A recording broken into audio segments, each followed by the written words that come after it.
মনে হয়েছে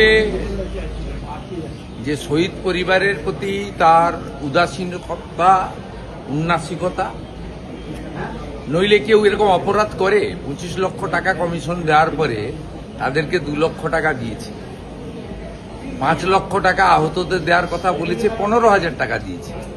আপনি ভাবতে পারেন যার উপরে দাঁড়িয়ে বাৎসরিক ডিম্বাদ উৎসবে পরিণত করেছে, সেই যারা আত্মবলিদান দিলেন তাদের প্রতি এই অবিচার, তাও একটা কমিশনের রেকমেন্ডেশন, এটা ছাড়া আপনি কি বলবেন? তো অপরাধ।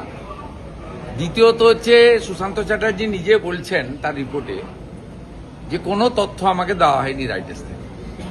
আমি যদি মুখ্যমন্ত্রী হয়ে বিগত সরকারের সব তথ্যের কাস্টোডিয়ান, আমি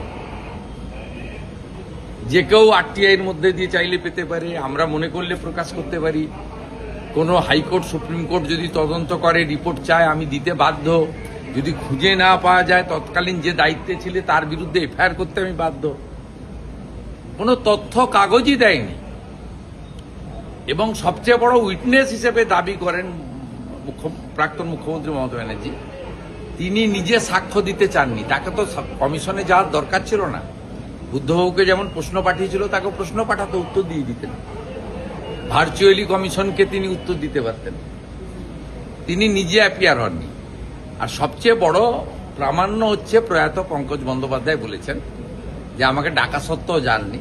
44 জন সাক্ষী গেছেন, একজন সাক্ষী ডিক্লাইন করেছেন যে আমি যাব না, কারণ আমি জানি এই কমিশন তৎকালীন স্বরাষ্ট্র সচিব এবং পুলিশের কিছু আধিকারিককে বাঁচানোর জন্য কাজ করছে।